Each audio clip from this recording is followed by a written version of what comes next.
Naboboard tayo ngayon. Naisipan kong gumawa ako ng cake. Tulad ng ginawa ko kagabi. So, kagabi, first time ko yung gawin. So, ngayon, gagawin natin ulit. Tara, samahan nyo ako.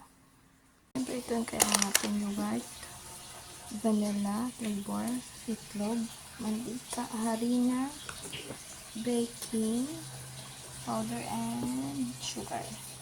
Ito natin gawin. Blender. Hindi natin pahibot. Same size lang mamaya yung sugar.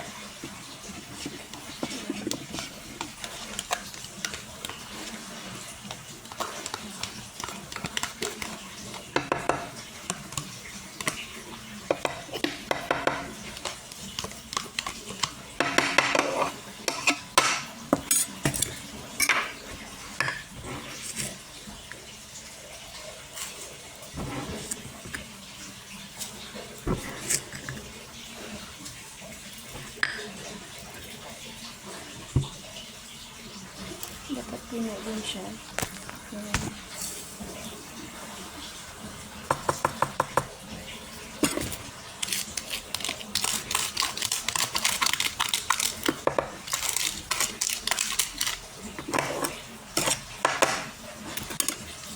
Mantika.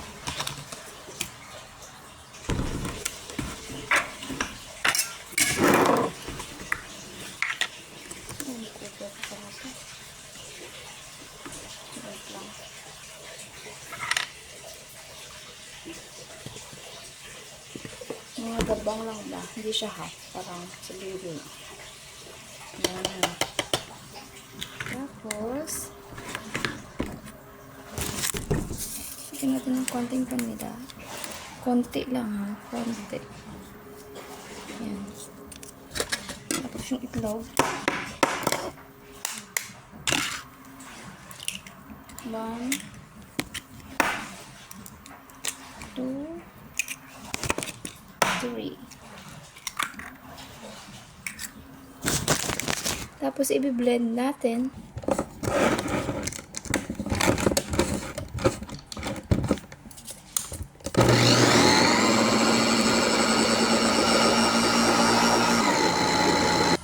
Yan, ito na yung texture niya. Tapos, sa empty bowl, maglagay tayo ng harina. Ito siya, same size lang. Lagay. At baking powder. Dapat masyado siyang marami. Ganito. Tapos,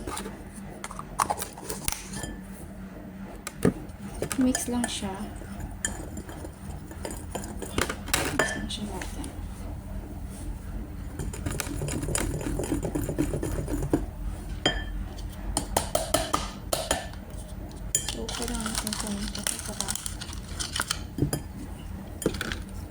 Tapos, mix it in the bowl. Ayan. Pagkatapos nyo na mag-mix, ilagay nyo siya sa inyong lagay nyo mantika yung hulmahan nyo.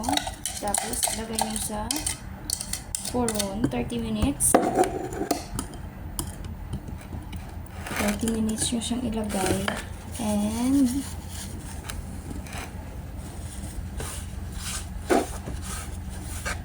yung apoy niya, yung init ng inyong foron is dapat lang, minimum lang. Yan, mix mo lang. Ito na, may mantika na siya. Lagay na natin. Ubusin na lang natin.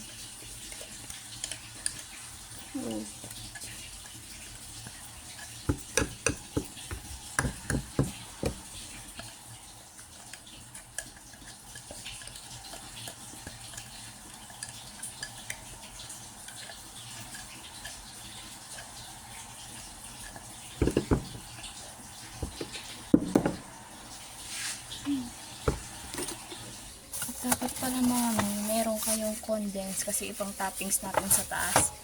At saka, at saka ito. Ano ba?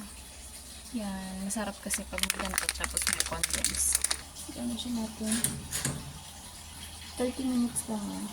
Lagay ko dito 40. Tapos baba dapat. Dapat 150 lang yung temperature niya. So, wait. So, ayan na siya. So, wait natin after 30 minutes. Ito nga yung sa loob niya. Ayan. Ayan. So, 40.